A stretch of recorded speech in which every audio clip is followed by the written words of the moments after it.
My name is Adalberto Carim Antônio. I am the trial judge of the State of Amazonas Environmental Court in Manaus, Brazil, a major capital of 2 million people in the heart of the Amazon jungle. I am very thankful for this invitation and be able to participate of this Roundtable Asian Chief Justice on Environment, and also would like to share our Amazonian experience on developing a model of environmental court. Firstly, I would like to make a few comments on how we materialized this idea. Historically, it happened back in 1997, more precisely during one of the strongest manifestations of the phenomenon El Niño, when Manaus was suffering a severe drought and lack of electricity. It was actually a surreal moment when boats collided in the middle of the Negro River for absolute absence of visibility due to the smog produced by the burning of the trees. At that moment, the Tribunal of Justice of the State of Amazonas realized the need of accomplish its mission determined by the Article 225 of the Brazilian Constitution. Such article says it's a duty of the public institutions, and that includes the judiciary power, to promote the protection of the environment for the present and future generations. Creating and installing an environmental court in the middle of the Amazon jungle can be an enormous challenge if you consider that most of people in that area could traditionally understand the fact as another obstacle for the so-called progress. Understanding that situation as a judge that dedicated most of my life to environmental law, I decided to socialize with the population the environmental Brazilian legislation in a manner that could be easily assimilated. By utilizing comic books, we started democratizing, socializing each Brazilian law related to the ecology field. As you can see, this material covers all the legal aspects of the environmental law in a way youngsters and adults can comprehend the importance of their participation, the participation of the community in the consolidation of the environmental court of the state of the Amazon. That is very necessary, since most of the people in this region, educated or not, live with the conception that everything in the forest is endless. The biggest river in the world, the biggest tropical forest on earth, and so forth.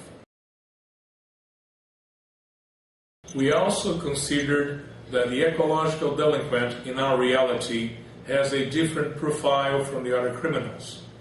They can be ordinary people. A person that, for example, uses his sound speakers to disturb all the neighborhood, believing he is proportionating good music to everyone, or he can be an industrial that firmly believes he's doing a good stuff to the society with his company that pollutes and at the same time hires a lot of people. We found out that the application of the measures and alternative penalties are very effective in this particular situation.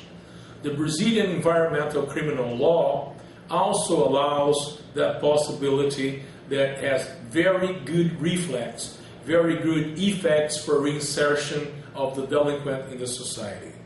As we will also be able to observe, as we will be able to notice, such penalties were directed to parks, programs of conservation, where each of the infractors were also involved in community services or supporting financially environmental actions. I believe that creating alternative sentences to jails and fines are truly more beneficial to the environment. All the defendants that are judges in this environmental court are required to attend environmental education school, which is a 2-week night course with a diploma received from the State Minister of Environment and the Environmental Court upon completion.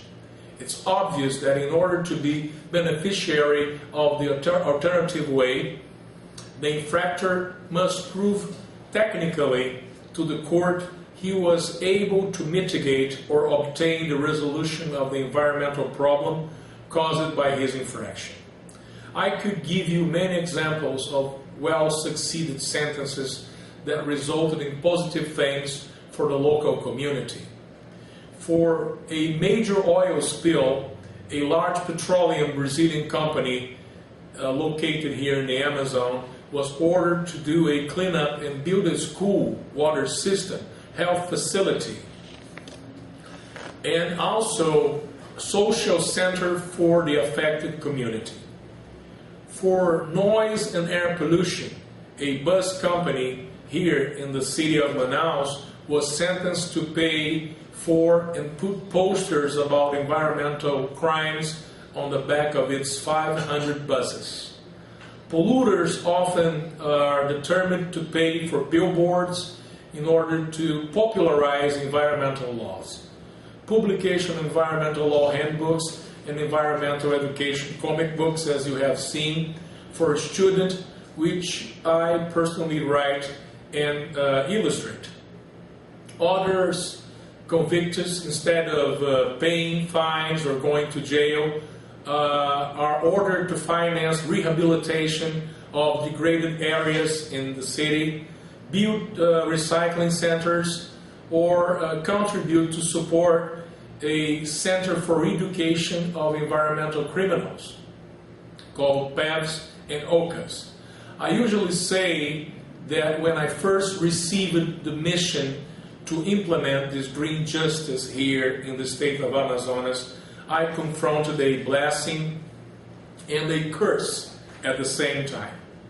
A curse because we had no other model to replicate in Brazil, which of course made things very hard.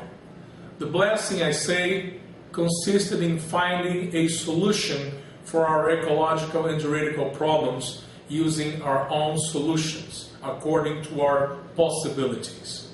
I hope this brief explanation will inspire other judges to search their own ways, simple ways, effective ways to adapt their local legislation successfully. More than anything, always share with your communities the very meaning of the environmental law in a way they can understand conservation and development, in a way they can understand it can coexist peacefully. Thank you all for your attention.